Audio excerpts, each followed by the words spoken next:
Oke, Bismillahirrahmanirrahim. Assalamualaikum warahmatullahi wabarakatuh. Selamat datang lagi di pertemuan mata kuliah jaringan komputer ya. Jadi kali ini kita akan membahas tentang NAT ya, atau Network Address Translator. Nah, translator ini yang nanti akan berfungsi salah satu fungsi router yang bagaimana bisa menghubungkan dari berbagai tipe jaringan ya, atau kelas jaringan. Oke. Dalam mata kuliah ini harapannya ya tentunya nanti ada kalian harus bisa mampu bagaimana memahami konsep NAT ya, dan mampu melakukan configuration network address system. Jadi harapannya jadi bisa bagaimana memahami konsep NAT sampai nanti bisa mempraktekkan di Cisco Packet Tracer-nya ya, dan sebagai gambarannya. Oke, kemudian ada istilah gitu ya dalam jaringan itu, ada yang disebut misalnya private network. Nah, private network di sini adalah IP jaringan tidak terkoneksi secara langsung ke internet. Jadi kalau misalkan dalam satu jaringan misalkan log sebutnya misalkan jaringannya tidak terkoneksi internet, misalkan laboratorium ada local area network-nya, itu sebutnya private network ya. Nah, IP address private ini dapat dirubah sesuai kebutuhan, tidak terregister dan digaransi menjadi IP balik yang unik. Jadi karena memang ini jaringan yang hanya berlaku di jaringan tersebut ya, IP-nya atau IP address-nya, sebutnya private network. Nah, umumnya tentunya jaringan privat menggunakan alamat dari rank eksperimental atau address ya, atau misalkan ini alamat sekian gitu ya, ini yang biasa digunakan oleh kita yang biasanya untuk konfigurasi dan sebagainya. Oke. Kemudian ada istilahnya private address. Ya, jadi dari sini contoh misalkan inilah private address. Jadi misalkan ini laboratorium A, ini laboratorium B misalkan contohnya. Ini punya IP-nya sekian, ini IP-nya sekian gitu ya. 10.0.1.2, ini kelanjutannya, terus dan sebagainya. Nah, terus kemudian ini ada router ya. Nah, router kebetulan di sini kalau bagaimana biar bisa terhubung dengan jaringan internet publik, maka dia harus mempunyai IP publik. Nah, jadi private network ini bisa menggunakan IP publik dengan bantuan router, gitu ya. Nah, ini nanti adalah ada kita hubungannya dengan NAT itu seperti apa.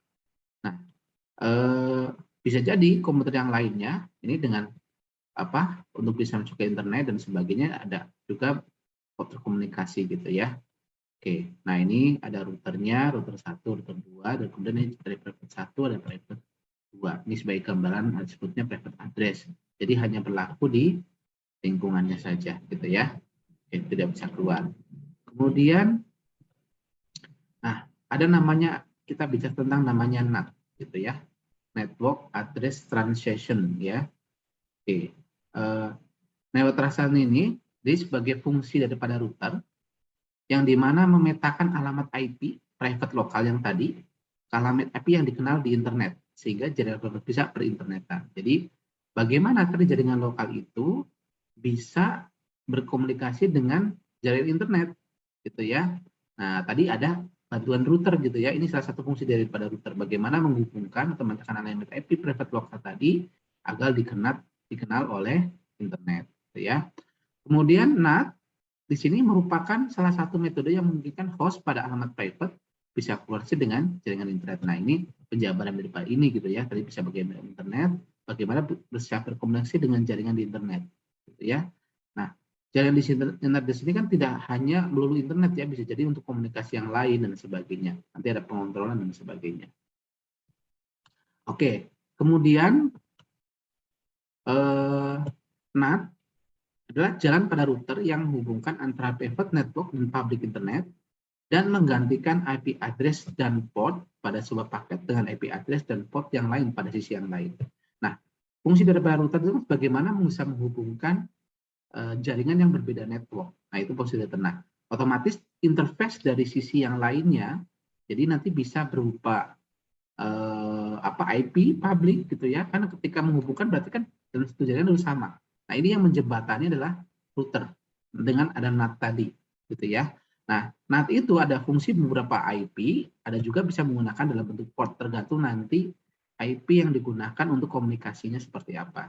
Nah, nanti kita akan bahas lebih lanjut, insya Allah akan lebih paham gitu ya. seperti itu. Oke. Nah, ketika ini contoh operasi dasar NAT gitu ya. Nah, jadi misalkan gini, ini ada disebutnya source sumber gitu ya, destination ketujuan kemana. Jadi akan selalu ada seperti itu ya. Private address-nya ini kebetulan ini adalah IP lokalnya adalah yang di private tersebut adalah 10.0.2. Sedangkan public address-nya tujuannya yang nanti akan dilakukan adalah berarti lewat menggunakan router di sini, gitu ya. Tujuannya masih akan kemana gitu ya. Otomatis dia akan melakukan ini. Jadi secara ini ada gambarannya. Jadi ada source IP address-nya, berarti di IP private-nya, kemudian public address-nya tujuannya kemana, gitu ya. Nah, yang akan dituju menjadikan bagaimana biar bisa berkomunikasi gitu ya, seperti itu. Nah, jadi di sini yang nanti akan menghubungkan. Jadi ada dua interface ya, satu yang memang untuk jaringan lokalnya ke private-nya, yang nanti kemudian satunya lah yang di sisi internetnya atau tujuannya gitu ya, seperti itu. Oke. Kemudian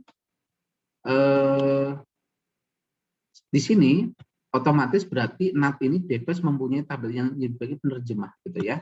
Jadi bagaimana menghubungkan jaringan publik di sini karena ini fungsi router. Nah, dia udah punya dua komunikasi ya, satu sebagai private-nya, satu sebagai public address-nya. Jadi satu yang nanti akan menghubungkan ke jaringan private-nya, satu yang menghubungkan jaringan public-nya. Jadi tergantung nanti otomatis kan sebagai kuncinya adalah tidak boleh sama ya antar jaringan, tidak boleh ada IP yang sama seperti itu. Oke. Nah, penggunaan utama NAT itu ya. Pertama adalah sebagai pooling IP address, kemudian mensupport perpindahan ISP tanpa harus merubah konfigurasi pada jaringan lokal. Jadi nanti biasanya ini digunakan untuk ketika suatu saat misalkan kita langganan, tiba-tiba kita bisa menggunakan langganan bisnet. Terus kemudian kita ganti langganan entity misalkan gitu ya. Nah itu kan salah satu provider ISP ya. Nah masing-masing mereka biasanya untuk bisa komunikasi dengan mereka itu ada jaringan IP public. Nah dengan adanya NAT ini nanti tinggal yang diganti adalah di sisi interface yang berhubungan dengan ISP. Jadi yang internalnya tidak berubah gitu ya. Itu salah satu mensupport perbedaan ISP dengan gampang. Tidak harus merubah konfigurasi yang luas gitu ya. Kemudian ada IP masquerading ya. Ini yang nanti akan menghubungkan bagaimana sebuah IP didefinisikan dalam bentuk port. Oke. Kemudian ada load balancing server. Nah ini nanti bagaimana kita punya jaringan yang terbatas dan bagaimana bisa dioptimalkan gitu ya. Nah, bagaimana ketika bisa punya IP-nya berapa, nanti mana yang paling bebannya berat dan sebagainya itu bisa diatur. Nah itu untuk mengatur bagaimana load balancing di sebuah server gitu ya. Oke. Nah kita bahas satu persatu ya. Jadi kalau secara umum, oke. Nah pooling address di sini. Pooling address ya, istilah pooling itu berarti yang nanti akan sebagai penampung gitu ya, ataupun yang akan ngerank IP itu dari berapa ke berapa yang nanti akan dinatkan atau ditransisikan atau diterjemahkan gitu ya, seperti itu. Nah skenario di sini jaringan suatu perusahaan atau korporat punya banyak host tapi hanya mempunyai beberapa IP public. Jadi misalnya contoh, kan ketika kita ingin jaringan internet terkoneksi, berarti kan kita syaratnya harus mempunyai IP public. Nah, tetapi ini IP public-nya terbatas. Jadi misalkan jaringan internet itu banyak sekali gitu ya, tetapi ingin terkoneksi ke internet semuanya gitu ya, itu bisa dibantu dengan pooling. Jadi misalkan IP-nya yang ini lewat IP ini gitu ya, yang ini lewat IP address public yang ini. Nah, itu disebutnya pooling gitu ya, pooling of IP address. Nah, solusi ini adalah sebagai korporat itu diatur dengan pengalamatan private, nah device ditempatkan di antara corporate network dan public untuk mengatur full IP publiknya. Nah, jadi ketika host dari corporate mengirimkan paket ke host di internet, NAT akan memilih ya tadi ya, IP publik mana yang dipakai sebagai full address, full itu kan sebagai istilah terminal gitu ya, atau ininya, nampung yang nanti akan menjembataninya. dan mengikat alamat ini untuk private address tertentu. Ya, jadi bisa di segmen IP address ini lewat IP public yang ini, IP plus ini lewat ini. Nah, itu sebenarnya pooling address. Oke, kemudian, nah ini contoh gambarnya seperti ini nih.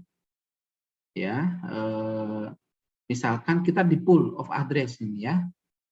Ini ada jaringan private-nya, kemudian ini jaringan public-nya. Oke ya. Nah, misalkan ini kan source-nya, misalkan ini jaringan lokalnya, ini yang public-nya, dari sisi public-nya ya.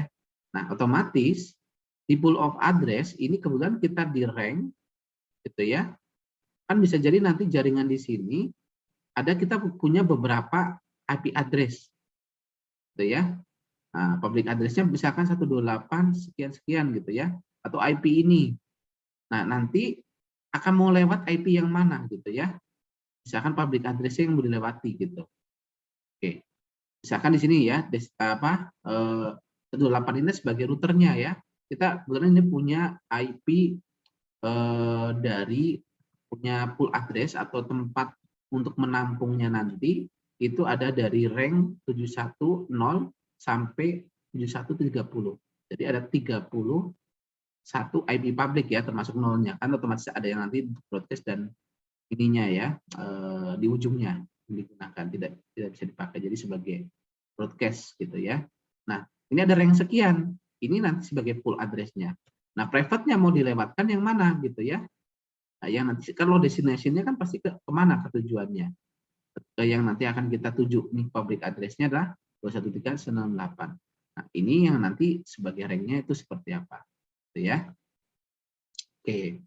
Kemudian mensupport perbedaan ISP ya, yang tadi yang ketika ada dalam CIDR itu bagaimana ada bagaimana untuk indeks ya, jadi bagaimana ada pengaturan rank IP gitu ya pada korporat ini didapat dari service provider. Jika kita pilih ISP maka kita berubah pola IP publiknya, lalu diperubah semua komputer lokal dalam sebuah jaringan. Nah, ini tentunya ketika solusinya seperti apa ketika mensupport tadi ya.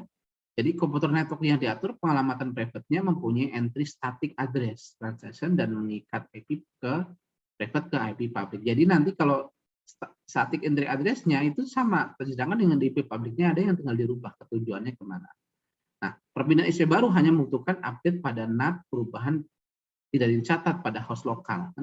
IP lokalnya mah tetap sama ya, yang dirubah kan di sisi ujung yang nanti menghubungkan ke ISP. Oke. Nah, perbedaan apa menggunakan NAT dengan polling adalah mapping IP public dan IP private dilakukan secara statik gitu ya. Nah, ini sebagai gambaran seperti itu. Oke. Nah, ini sebagai contoh misalkan gitu ya. Nah, dulunya misalkan public address-nya itu 128.143.7121 misalkan. Terus kemudian diganti menjadi 128.195.4.120 kan gitu ya. Jadi ketinggalan nanti ganti di sisi satunya saja, di sisi router yang satunya yang ke lokalnya tetap sama. Jadi yang menghubungkan ke IP publiknya baru yang mereka ganti. Gitu ya. Nah, alokat IP address-nya bloknya dari sekian ke sekian kemudian dirubah menjadi 18 sekian. Nah, ESP2-nya ini yang ini dulu kemudian diganti menjadi ISP keduanya gitu ya. Nah, itu bagaimana ketika mengatur mensupport ISP ya. Salah satunya adalah untuk memudahkan. Kenapa dibikin NAT? Jadi kalau nggak perlu ngutak-atik semua, tinggal satu sisi saja di sisi yang ke ISP-nya yang dirubah. Oke. Nah, kemudian IP masquerading. Yang selanjutnya fungsi daripada NAT, IP masquerading ini, jadi biasa disebut sebagai network address dan port translation atau NIPT ya. Port address translation ya. Jadi bagaimana pengalamatan sebuah jaringan ditransmisikan ke dalam bentuk port. Jadi skenario seperti ini kalau dalam pelaksanaannya ya. Jadi misalkan kita punya IP public 1 gitu ya. Terus dipetakan kepada jaringan lokal yang banyak. Jadi misalnya kita dapat jatah kan, kalau kita pesan IP public kan mahal ya ke ISP. Biasanya kalau kita langganan dedicated paling dikasih 4 atau 5 IP public biasanya ya. Ada yang lebih murah lagi. ya langganan cuma dikasih satu IP publik. Nah, tapi bagaimana semuanya biar bisa internetan gitu ya, atau semuanya bisa komunikasi dengan jaringan lokal. Nah, itu dengan IP masquerading gitu ya. Jadi diatur portnya ya. Jadi tidak hanya IP saja, tetapi dengan batu pot-pot ini misalkan terhubung dengan komputer mana, pot ini dihubung dengan komputer mana gitu ya. Seperti itu. Jadi diatur dengan pengalaman privat. Nah, device memodifikasi nomor port dan IP ketika keluar daripada jaringan internet. Nah, kita lihat gambarnya. Jadi gini ya. Jadi kalau tadi bicaranya tentang IP saja, sekarang kalau di IP masquerading itu ada port yang dilibatkan. Jadi ya, misalkan private network ini 10.012 gitu ya. Dia mempunyai portnya 201 yang digunakan nih untuk menghubungkan ke sini gitu ya. Terus kemudian punya yang komputer private address juga 13 IP-nya portnya 3020 gitu ya. Jadi nanti sebagai private address-nya berarti IP-nya plus portnya. Nah, nanti ketika ketujuannya juga sama, bagaimana bisa berkomunikasi gitu ya. Jadi ada satu level lagi, di sini ada port di dalamnya. Nah, IP publiknya gitu ya. Nah, ini tergantung port address-nya kan berbeda ya. Jadi di satu sisinya ini sisi IP publiknya. Oke, jadi ini tujuan di internetnya misal kemana gitu ya, lewat menggunakan IP public 128.168.371.21, sehingga nanti portnya kemana, mentransaksikan. Jadi ujung satu portnya berapa gitu ya, ujung satu di portnya berapa. Jadi menggunakan IP masquerading ya, dengan melibatkan ada port. Port itu adalah sebagai I/O ya dalam sebuah network. Jadi ternyata di dalam itu ada level lagi. Contoh misalkan HTTPS 192.168 sekian-sekian. Itu sebetulnya kalau Anda panggil misalkan UBP kerawang.ac.id. Nah, itu default-nya adalah port 80. Ya. Nah, setiap aplikasi I/O-nya itu menggunakan port. Jadi kalau default-nya kalau web biasanya adalah port 80.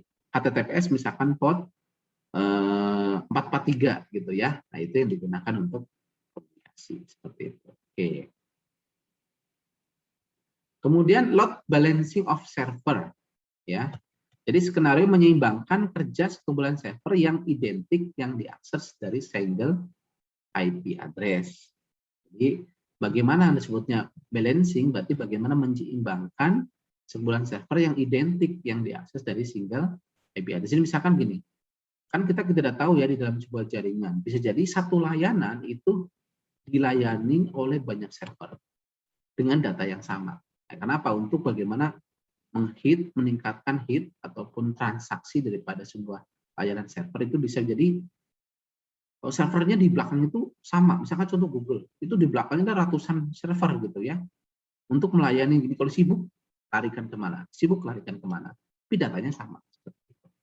Kemudian solusi NAT di sini adalah server yang identik diberi nomor IP private atau lokal.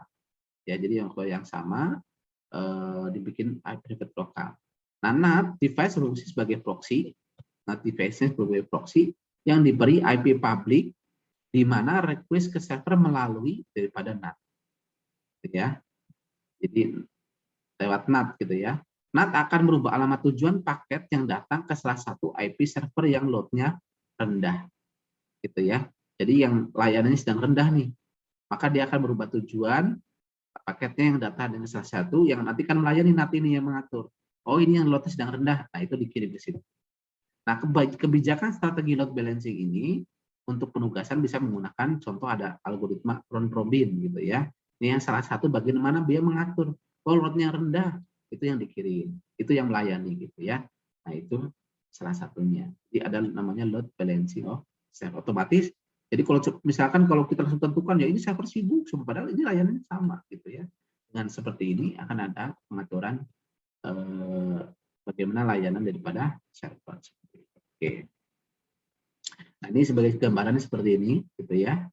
Kan ini NAT device. Ini kebetulan dia tidak menggunakan port ya, bukan yang masquerading.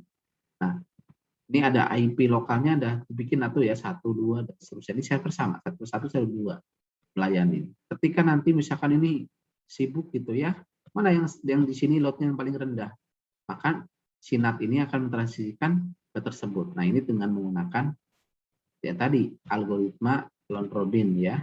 Oke. Oke. Nah, ini contoh gambarannya ya. Jadi bagian source-nya di mana, kemudian destination-nya kemana, seperti itu ya. Oke, source-nya inilah alamat IP public yang di sisi internetnya, destination berarti ke IP router daripada ini. Nanti router ini yang nanti akan transmisikan ke jaringan yang dituju gitu ya. Oke. Nah, ini di sisi inside network ya, 2 3 ini kan IP private lokal, public address-nya tetap satu, cuma satu saja kan di sini. Ya, nanti akan teruskan kepada masing-masing private network. Nah, outset-nya ada tergantung ya, ini ada yang sisi jaringan satunya gitu ya, di ujung satunya mana gitu ya. Bulan ini tidak ditransmisikan di sini. Oke, itu untuk load balancing server. Oke, nah tentunya ketika itu ada permasalahan pada NAT gitu ya. Jadi yang dilakukan, tapi ya memang ini solusi juga ya. Tadi kalau tentunya ada positif dan negatifnya. Nah, ketika ada permasalahan di NAT, yang biasanya akan berhubungan dengan performance. Memodifikasi IP header dengan merubah IP address membutuhkan perhitungan kembali IP header dan checksum. Bagaimana memastikan paket yang dikirim itu adalah sama gitu ya dengan apa yang dikirimkan. Nanti feedback juga sama. Nah, ini pasti memodifikasi kan gitu ya. Bagaimana ditambahin headernya, NAT-nya dan sebagainya sampai ke tujuan sama. Otomatis membutuhkan ada performa yang akan berkurang gitu ya. Modifikasi port number membutuhkan rekalkulasi TCP checksum. Sama juga ketika IP-nya kan tadi ya IP 1 tapi digunakan untuk rame-rame ya di sisi satunya, otomatis kan semuanya ada penerjemah. Nah, itu pasti akan berkurang dengan performa. Ini akan berpengaruh pada kalkulasi itu kalau routernya pakai kualitas yang rendah gitu ya, memorinya terbatas, maka dia akan kalkulasi ya menghitung dan sebagainya. Tentunya nanti performanya akan terjun ke kerjanya ya. Jadi misalnya prosesornya sudah digunakan sampai 90% gitu ya dan sebagainya. Memorinya over gitu ya sampai 100%, otomatis performanya juga akan. Kemudian permasalahan NAT juga end-to-end connectivity. Jadi karena tadi semuanya tidak aslinya gitu ya, karena ada penerjemah, otomatis di sisi sananya juga nggak tahu ini perangkat yang di ujungnya tuh yang mana gitu ya. Walaupun semuanya sih bisa di-trace gitu ya. Jaringan lokalnya itu yang mana bisa di-trace. Tapi kan yang di ujung sana tidak memahami ya. Jadi merusak universal end-to-end reachability host pada internet. Jadi karena ada gateway, ternyata di sini ada penerjemah lagi, ternyata bukan aslinya, terus sampai ujungnya IP private-nya tidak kelihatan di sisi ujungnya gitu ya, di sisi yang berkoneksi gitu ya. Yang ketahuinya adalah cuma IP public yang di ujung di sisi router saja. Ya, jadi kalau ingin nge-trace di jaringan lokalnya tidak tahu, berarti harus lewat masuk ke dalam sistem router yang di jaringan lokal tersebut. Kemudian tidak dapat menginisiasi komunikasi host jaringan lokal, permasalahan menjadi buruk ketika dua host di private butuh komunikasi. Jadi kadang-kadang gini ya, karena semua ditransmisikan dengan keluar, kadang-kadang antar lokalnya malah tidak terhubung ya. Ada konfigurasi khusus sehingga biar bagaimana mereka itu bisa terhubung. Jadi diatur lagi. Kalau nanti sedang koneksi keluar dengan destination sekian, maka diatur sini. Ketika lokal, berarti gimana koneksinya gitu ya, diatur. Nah, itu bagaimana end-to-end connectivity. Kemudian permasalahan juga adalah IP address pada data aplikasi. Nah, ada juga aplikasi yang mengubah IP address dalam payload, ya, umumnya tidak bisa bekerja untuk melewati lingkungan jaringan private public. Tidak semua aplikasi support NAT. Jadi bisa jadi ya, ada aplikasi-aplikasi itu cuma dia tidak bisa ada NAT-nya, tidak support, dia langsung IP-nya. Otomatis akan terpengaruh, tidak terkoneksi aplikasinya. Program ya, aplikasi ataupun program yang mereka kembangkan. Berarti tentunya nanti si programmer security aplikasi harus memahami ini nih. Bagaimana support NAT dan sebagainya gitu ya di si aplikasi. Oke, mungkin itu tentang NAT ya. Jadi dari bagaimana fungsinya, terus apa dampaknya ya, secara positif maupun negatifnya daripada NAT. Oke ya, ini sedikit kata-kata bijak ya. Jadi ciri khas orang sukses adalah mereka yang selalu berusaha keras untuk mempelajari menjadi SPW. Jadi kalau kalian ingin sukses, selalu harus berusaha keras ya untuk mempelajari hal-hal baru. Ya, ilmu itu tidak ada yang tidak bermanfaat, pastinya akan selalu bermanfaat. Cuma mungkin penggunaannya tidak pada saat itu, tetapi bisa akan mempengaruhi kehidupan kita selanjutnya. Terima kasih. Wassalamualaikum warahmatullahi wabarakatuh. Oke.